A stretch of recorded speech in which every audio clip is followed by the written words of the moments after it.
the Best Actress in a Supporting Role ngayong MMF 50 ay si...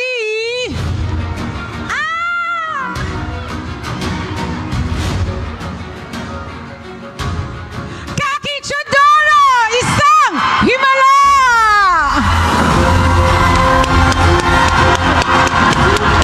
The award is Attorney Rochelle Ona.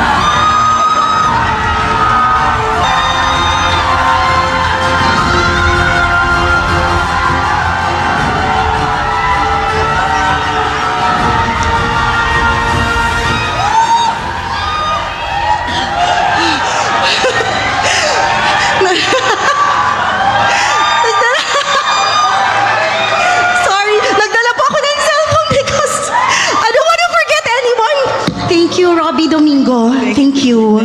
Yes. Ako po si Kaki Teodoro. Ako po ay 37 years old. Ako po ay mula sa mundo ng teatro.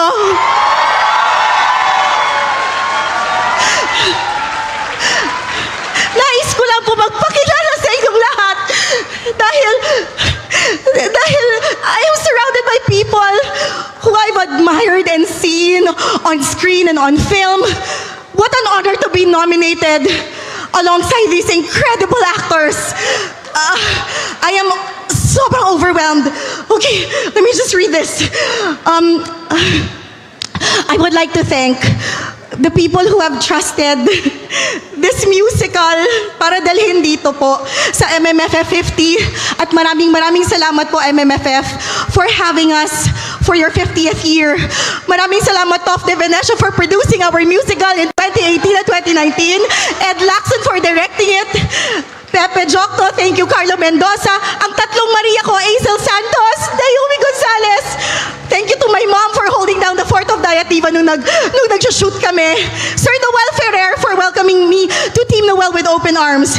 Nais ko pong magbigay-pugay sa mga nagsiganap na Nimya na napanood ko, Gigi Dueñas, Kalila Aguilos, Isay Alvarez Senia, tinulungan po nila ako para ibuo ang Nimya po para sa isang himala. Himalams! Sa aking mga kaibigan, GV fans, Bestie Jim, Kaki fans, Sir Ricky Lee, salamat sa iyong mga kwento at sa iba't ibang mga babaeng isinulat mo. Sir Vincent De Jesus, kay sarap mabuhay sa mundo na may musika mo. Salamat Himala. Salamat muli Sir Ricky Lee, Ishmael Bernal, Nora Honor. Himala is the miracle that keeps on giving hanggang ngayon. Salamat po. Suportahan po natin ang isang himala. Suportahan po natin ang lahat ng mga pelikula. Salamat po muli MMFF 50. Mabuhay ang teatrong Pilipino. At mabuhay ang pelikulang Pilipino. Maraming salamat po. And that was Miss Kaki Chodoro. What a heartfelt speech. I felt it so much. Congratulations to our MMFF Best Supporting Actress. Kaki Teodoro mula sa mundo ng teatro at pelikulang Pilipino. Congratulations. Congratulations ang isang himala. Emotions running high right here. And the MMFF 50 Best Supporting Actor winner is...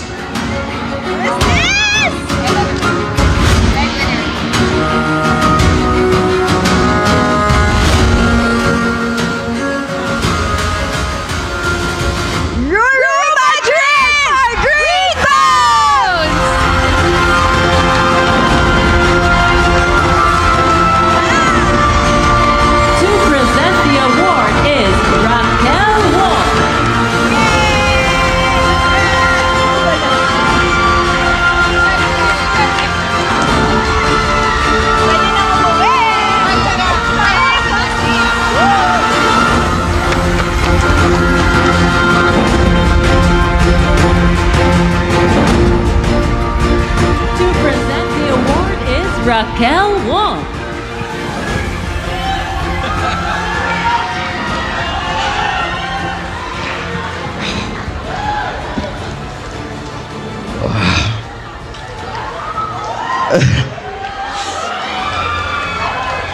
Buong buhay ko,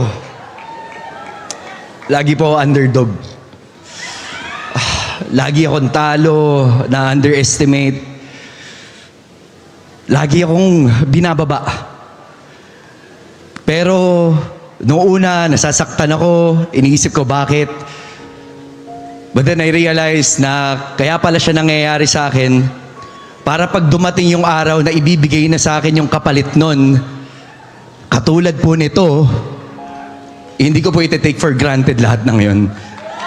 Kasi alam ko yung hirap na pinagdaanan ko bago ko makuha to. At hindi po yun naging madali. Kaya siguro gusto ko lang rin pong sabihin to dahil alam ko na marami pong nangangarap na sumusuko na lang dahil nauunahan po sila ng takot, nauunahan sila ng hindi nila kaya, na pakiramdam nila walang naniniwala sa kanila.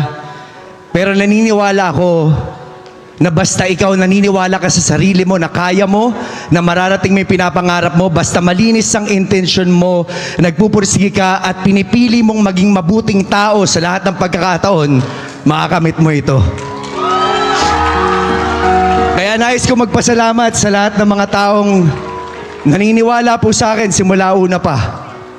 Pamilya ko, magmula sa magulang ko, sa mga kapatid ko, sa aking angkan, sa mga kaibigan ko, sa mga katrabaho ko, sa aking home network GMA, ang totoo unang nagtiwala po sa akin.